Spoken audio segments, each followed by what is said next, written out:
Selamat pagi. Eh, Terima kasih atas waktu yang telah diberikan pada saya dan juga terima kasih kepada Bu Rini dalam semester ini untuk segala pengetahuan dan ilmu-ilmunya yang telah diberikan kepada saya. Dan sekarang saya akan mempresentasikan tugas akhir atau final, membuat buku besar tentang perencanaan tata kelola. Dan di sini saya mengambil salah satu contoh ataupun pengelolaan di Desa Wisata Setro, tepatnya di Banyu Biru atau perbatasan antara Banyu Biru dan Jambu.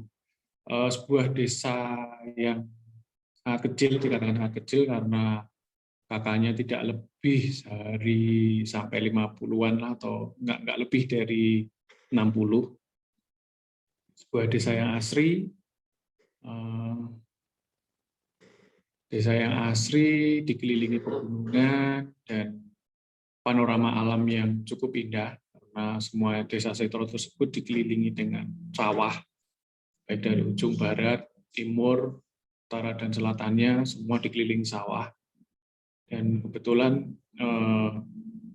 profesi sebagian besar masyarakat yang ada di Setro sendiri itu sebagai petani, baik ibu-ibunya, bapak-bapaknya, dan pemudanya. Dan untuk pemudanya sebagian besar pergi merantau ke luar daerah, dan yang wanita sebagian besar bekerja di pabrik.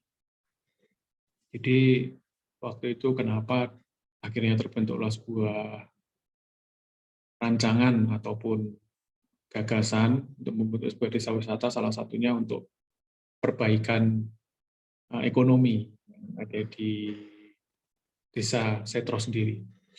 Untuk latar belakangnya, sedikit banyak yang saya sampaikan, indahnya Setro dan kekayaan alamnya, hanya memang untuk SDM-nya, sumber daya manusianya memang harus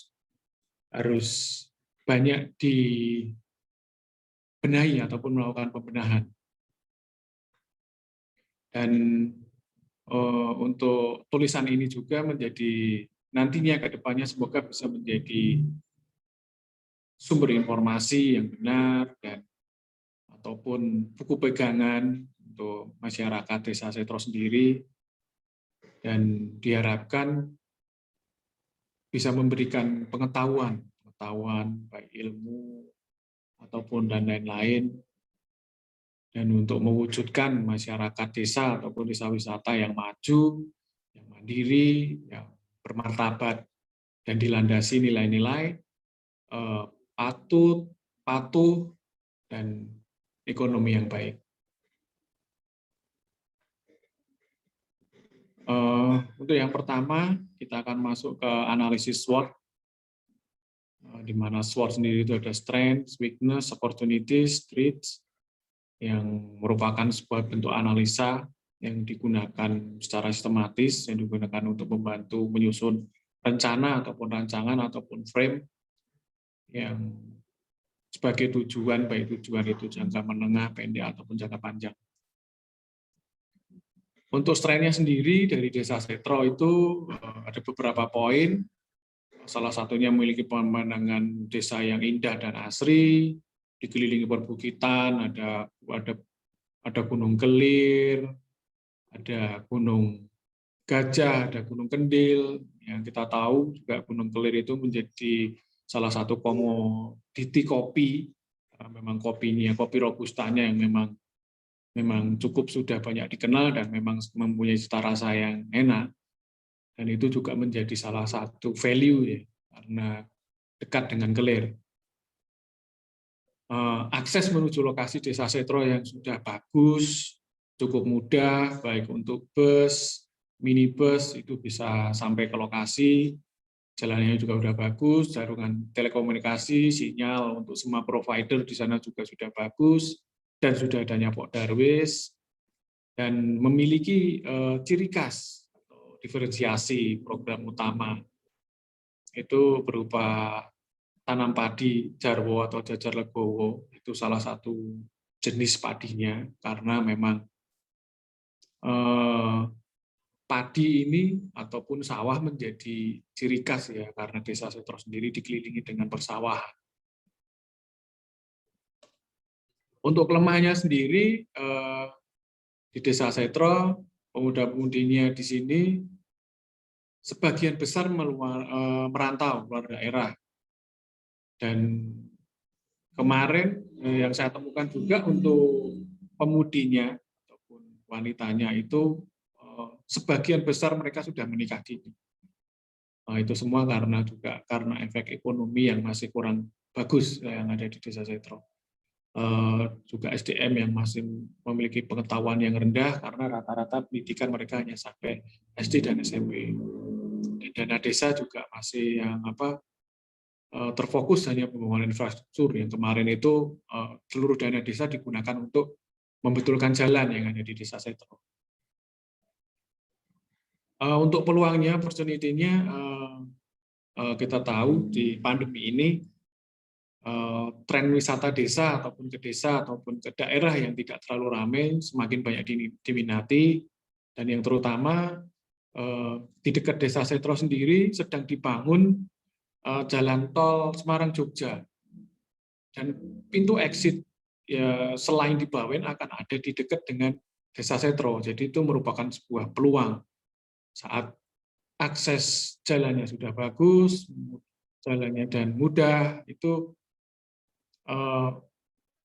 gampang ditemui, itu akan menjadi sebuah peluang karena wisatawan yang datang dari berbagai kota akan sangat mudah menemukan, aksesnya gampang. Nah, contoh misalkan mau ke Jogja, oh ini ada Setro yang Instagramable, foto untuk selfie-selfie. Meskipun hanya sekedar mampir, mungkin katakan half day, tapi itu bisa menjadi sebuah peluang. Untuk ancamannya ataupun threats, bencana banjir menjadi langganan tahunan yang ada di Desa Setro. Itu kenapa? Karena posisi Desa Setro sendiri itu tidak lebih tinggi dari sungai. Tetapi 1 bulan yang lalu, salah satunya dari dana desa itu sudah untuk pembangunan peninggian tanggul. Dan saat kemarin Ambarawa dan sekitarnya dan yang biasanya Setro itu terkena banjir, itu sekarang sudah tidak banjir. Jadi sudah ada pembenahan, sudah ada perbaikan ke arah situ. Dan tentunya kondisi ekonomi politik Indonesia, dan terutama kita semua tahu pandemi COVID-19 ini yang membuat benar-benar pariwisata down, dan bukan hanya pariwisata, tapi menurut saya membuat dunia ini terbalik. Jadi semua tatanan berubah. Itu juga termasuk ancaman untuk Setro sendiri. Untuk analisis stakeholder, yang pertama yang internal, di mana ada pemerintah daerah yang memang harus sangat berperan memberikan regulasi ataupun memberikan fasilitasi yang mudah, misalkan perizinan ataupun pembantuan pelatihan-pelatihan yang bersifat dari government. Pak Darwis juga sebagai penggerak ataupun motor utama yang menjadi daya gedor ataupun pemicu semangat yang ada di dalamnya itu. Jadi masyarakat itu memiliki daya cipta.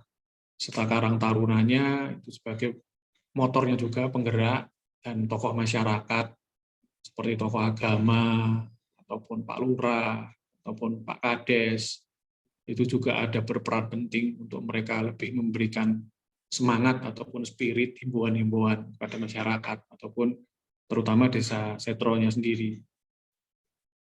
Untuk eksternalnya pastinya wisatawan ataupun pengunjung yang berperan sebagai konsumen, akademisi yang bisa diajak bergabung sebagai mitra, pendamping, peneliti untuk pengembangan sumber daya manusianya ataupun sumber daya alamnya yang ada di situ.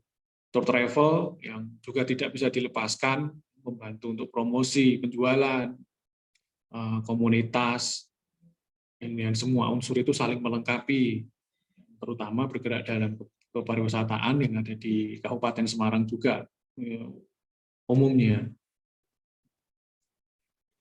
Untuk visinya sendiri, itu mewujudkan desa sebagai destinasi wisata dan budaya dengan kearifan lokal.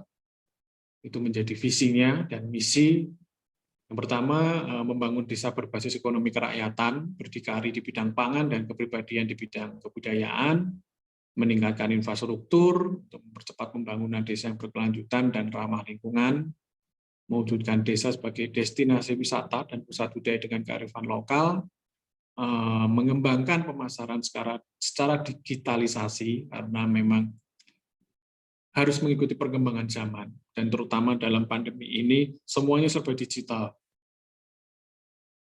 Jadi memang mau nggak mau, dan itu tidak bisa ditinggalkan, sudah menjadi sesuatu hal yang wajib dan pasti, serta meningkatkan ekonomi masyarakat lewat pengembangan destinasi wisata, itu yang termasuk dalam SDGs juga.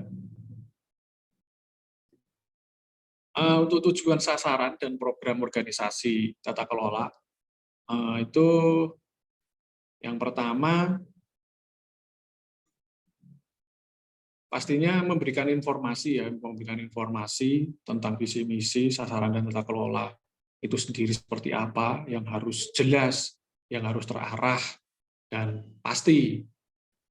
Serta yang kedua, menggali dan mengembangkan manfaat sekaligus memelihara potensi-potensi, aset-aset yang ada di Setro, karena yang sering terlupakan itu memelihara. Saat kita sudah menggali, mengembangkan, memanfaatkan, terkadang lupa dalam memelihara, dan itu menjadi tujuan yang penting juga. Yang ketiga, mengembangkan, melestarikan budaya, itu sudah pasti juga. Serta yang keempat, pastinya membantu pemerintah meningkatkan serta memajukan industri pariwisata, baik untuk Setronya sendiri juga untuk Kabupaten Semarang. Dan harapannya saat semua berjalan sesuai visi misi dan tujuannya, Desa Setro ini menjadi salah satu desa wisata andalan di Kabupaten Semarang. Yang terakhir, meningkatkan peran serta atau partisipasi masyarakat dalam memajukan ataupun meningkatkan industri pariwisata serta memperluas pengetahuan, wawasan masyarakat sendiri tentang bagaimana sih kepariwisataan yang ada di Kabupaten Semarang ini. Jadi tidak hanya berkutat di Setro. Jadi lebih luas, lebih saling mengenal, saling mengetahui.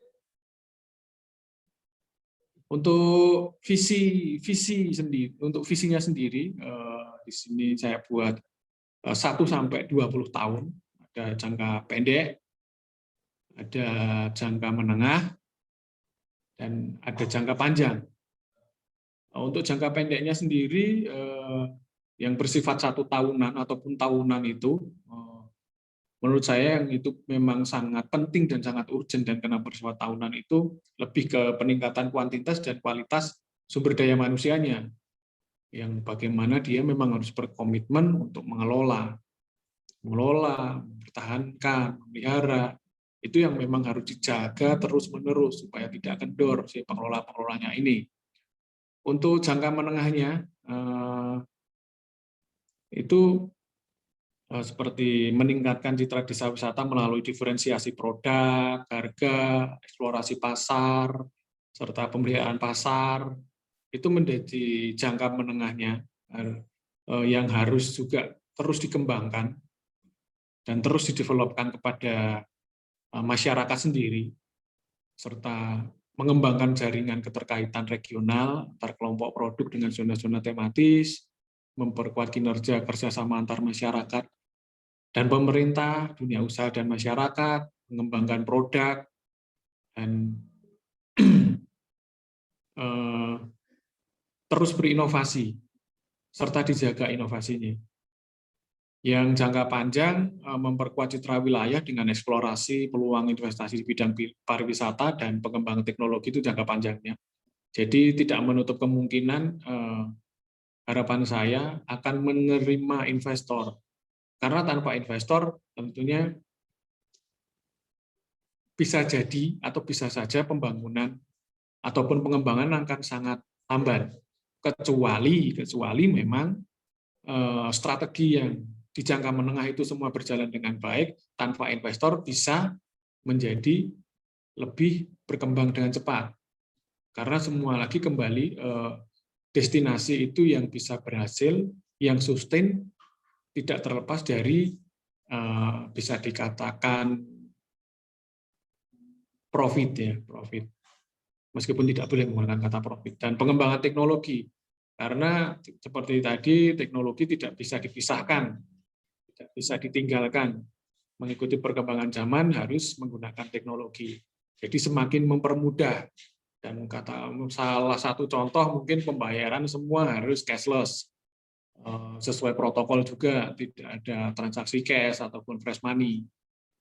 Itu contohnya. Dan berikut gambaran grafiknya.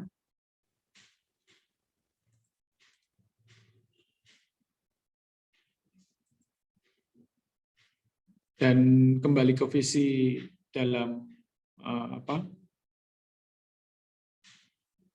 visi tahunan ini, jadi pengelolaan desa memang perlu memperhatikan kecepatan pencapaian tujuan sehingga masyarakat itu dapat secepat mungkin merasakan manfaat.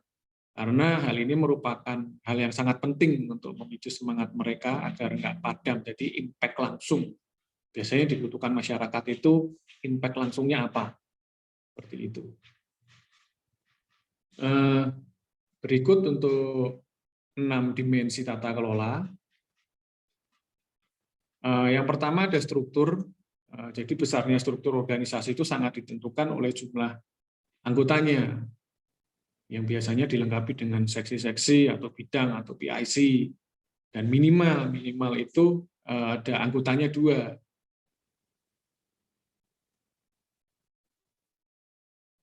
Berikut penggambaran untuk catnya, cat kepengurusan ataupun struktur yang ada di organisasi tata pengelola. Dan ini para pengurusnya, di mana ada ketua, dan saat ada ketua ada wakil ketua beserta tugas-tugasnya. Salah satunya ketua itu memimpin organisasi, memimpin pertemuan, menandatangani surat-surat, wakil itu sebagai membantu ataupun membantu tugas ketua, mewakili ketua dalam berbagai kegiatan, misalkan ketuanya berhalangan datang. Pasti juga harus ada sekretaris sebagai notulensi, bendahara yang bertanggung jawab atas pengeluaran uang, bertanggung jawab atas pendanaan ataupun finance yang ada di organisasi. Di sini saya masukkan ada seksi keamanan, seksi kebersihan dan keindahan, seksi daya tarik dan kenangan, itu karena merupakan masuk dalam sabta pesona, pengembangan usaha, humas, dan pengembangan sumber daya. Sumber daya itu termasuk manusia dan alamnya. Dan yang terpenting anggota-anggota itu juga sangat vital dan unsur utama, baik mereka secara organisator ataupun operasional di lapangan, karena itu memang harus dikelola dengan baik, dan mereka tanpa mereka semuanya juga tidak akan bisa berjalan dengan baik.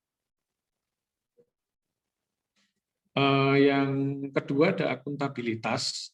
Jadi segala aspek yang berkaitan dengan perencanaan organisasi itu harus dilakukan dengan penuh tanggung jawab, mulai dari individunya masing-masing dan pihak-pihak luar yang memiliki keterlibatan dalam berjalannya organisasi. Jadi semuanya supaya terarah dan tertata dengan baik. Yang berikutnya ada transparansi. Sebuah organisasi tata kelola itu memang harus saling bersifat transparan ya, saling terbuka, mengetahui, menghormati, memahami. Baik ada selisih pendapat ataupun paham itu saat semuanya dilakukan secara transparansi, otomatis akan terkelola dengan baik. Ada juga keterlibatan di mana organisasi itu dapat menggali dan merawat kekayaan potensial yang menjadi potensi-potensi di daerah tersebut atau di desa setro sendiri. Yang berikutnya ada efektivitas dan efisien. Jadi efektivitas dan efisien itu berhubungan dekat dengan cara ataupun sistem kerja yang memang jangan terlalu rumit, namun juga tidak terlalu sulit. dan mudah dikerjakan supaya masyarakat itu juga tidak terlalu pusing dengan sistem-sistem yang ada. Dan dari situ pasti akan berimpact, pekerjaan itu akan berjalan dengan lancar dan maksimal. Untuk kekuatan di sini saya ambil melihat keutamaan dalam hal yang kecil, dan setiap hari lakukan apa yang harus dilakukan. Dan sebelum melakukan itu, di situ saya memasukkan poin-poin, kerjakan hal yang kecil, perhatikan yang kecil, catat hal yang kecil. Karena dari kesalahan kecil akan menimbulkan atau bisa saja terjadi kesalahan yang besar. Untuk aturan main atau house of rules, di sini saya mengambil contoh membentuk sebuah Pok Darwis. Jadi proses rekrutmen itu dapat dilalui dengan Pok Darwis dan dibentuk dengan dua pendekatan, yaitu inisiatif masyarakatnya sendiri ataupun dari instansi seperti government ataupun pemerintah. Untuk pendekatan yang secara inisiatif masyarakat itu terbentuk ataupun dibentuk berarti berdasar kesadaran masyarakat yang tumbuh dari masyarakat sendiri, yang ingin desanya berkembang, yang ingin lepas dari kekurangan, yang ingin lepas dari kemiskinan. Lalu yang kedua itu berarti dibentuk oleh instansi terkait, misalkan pemerintah desa seperti kelurahan, kecamatan, atau dinas-dinas pariwisata dari kabupaten ataupun pemprov. Untuk dan aturan keanggotaan seperti pada umumnya bersifat sukarela, dan pastinya harus memiliki dedikasi dan komitmen dalam pengembangan kepariwisataan di Desa Setro. Dan yang pasti juga masyarakat yang tinggal di sekitar di Setro dan masyarakatnya dan Setro sendiri.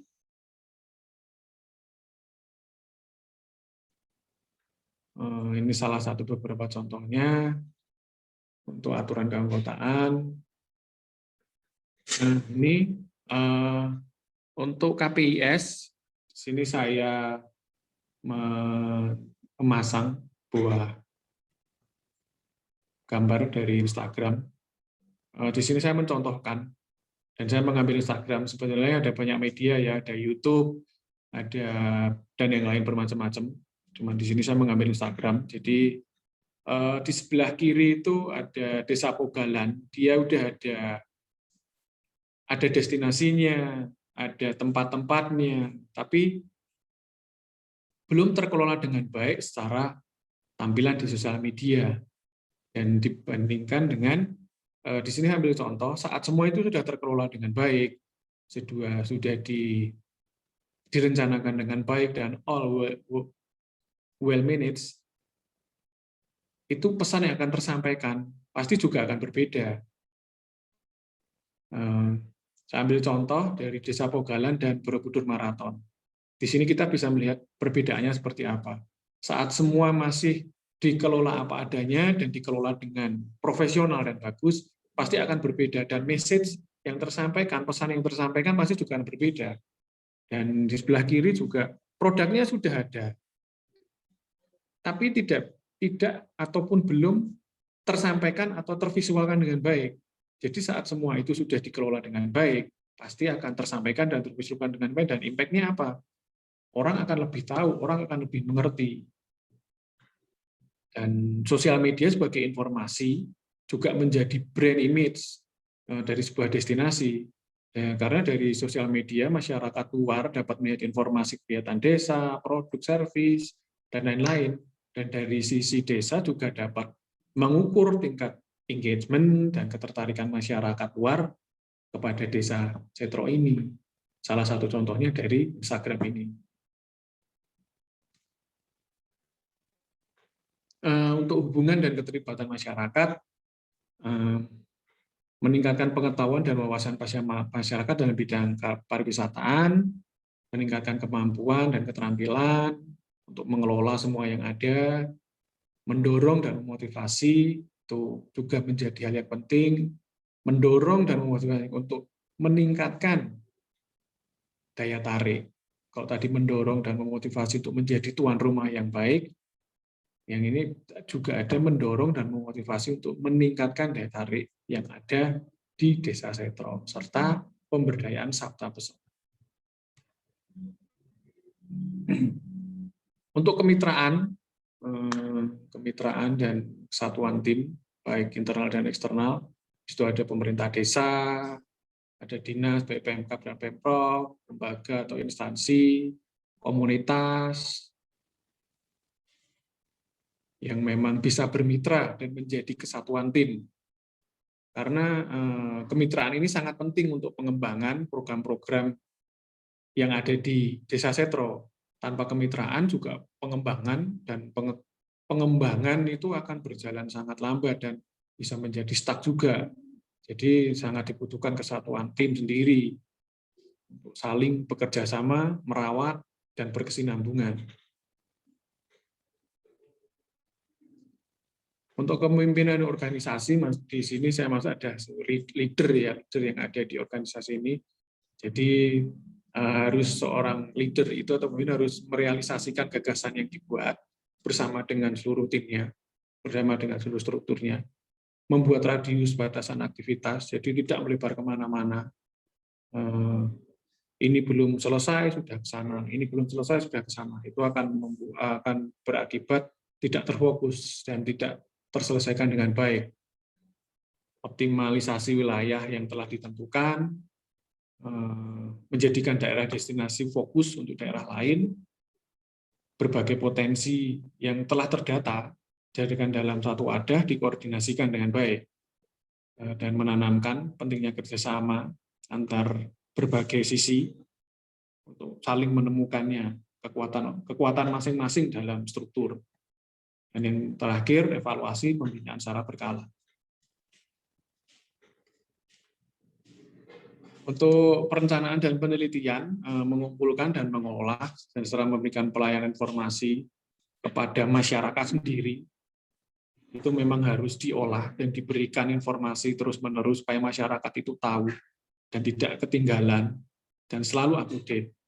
Memberikan masukan-masukan juga, serta melibatkan akademisi, praktisi, tour operator, dan pelaku wisata, pelaku pariwisata seperti guide, itu memang harus selalu digandeng dan dilibatkan. Untuk pengembangan produk, di sini saya masukkan bagaimana memahami potensi desa. Karena dari memahami potensi itu kan menjadi modal utama untuk pembuatan produk. Dan lalu melakukan brainstorm hingga mencapai kesepakatan produk unggulannya ini yang akan dibuat apa saja, jenisnya seperti apa. Jadi brainstorm sangat perlu. Lalu melakukan pelatihan untuk meningkatkan skill pembuatan produk itu dengan kualitas standar nasional dan internasional. Bukan hanya kualitas desa atau kualitas kemauan masyarakat. Jadi memang harus sesuai kualitas nasional dan juga internasional. Lalu ada pelatihan dasar design thinking, di mana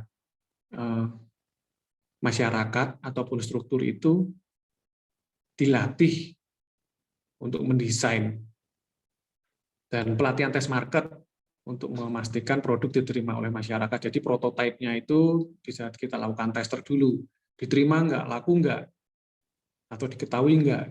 Dan terakhir mengevaluasi terhadap semua yang sudah dikerjakan. Untuk pemasaran dan promosi,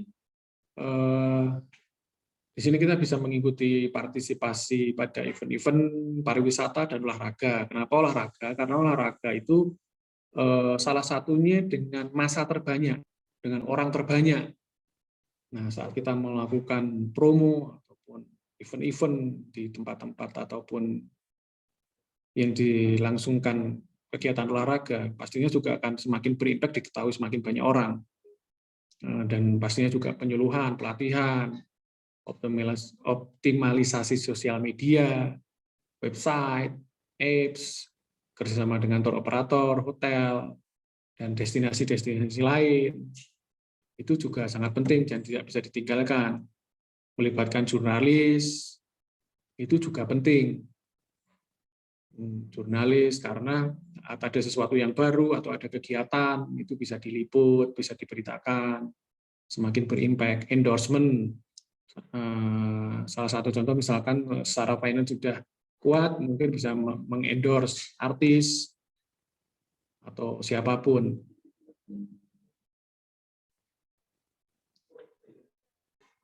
Berikut ada manajemen untuk risiko internalnya.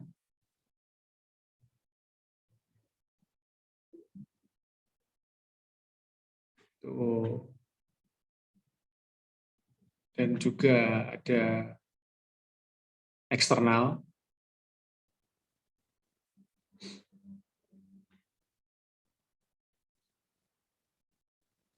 Nah, untuk pendanaan dan sumber keuangan dari desa itu bisa dari pemberian jasa hasil pelayanan kepada wisatawan ataupun seperti tiket, parkir, segala destinasi atau zoning yang memang berbayar, tips yang diberikan misalkan pada guide, bantuan dari instansi, badan swasta, perorangan, misalkan dari CSR, ataupun bantuan-bantuan dari tempat yang lain, penghasilan-penghasilan dari Pok Darwis, dari jualan souvenir, dan lain-lain, dan pendapatan yang sah, yang bersifat tidak mengikat. Untuk penutup dan kesimpulan, jadi terbentuknya tata kelola yang tumbuh dari kesadaran masyarakat itu perlu didukung dan dikembangkan dengan langkah-langkah pembinaan yang tepat dan terkoordinasi dengan pihak-pihak terkait.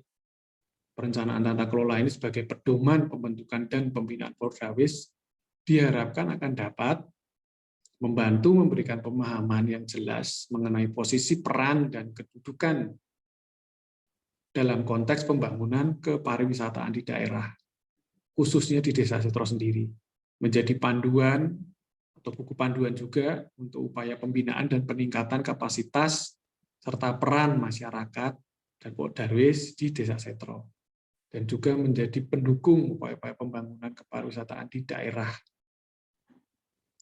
Berikut penutup dan kesimpulan dari saya. Sekali lagi terima kasih Bu Rini untuk segala ilmu dan knowledge yang telah diberikan di semester ini, dan semoga menjadi manfaat buat saya dan keseluruhan teman-teman semuanya. Terima kasih, Tuhan memberkati.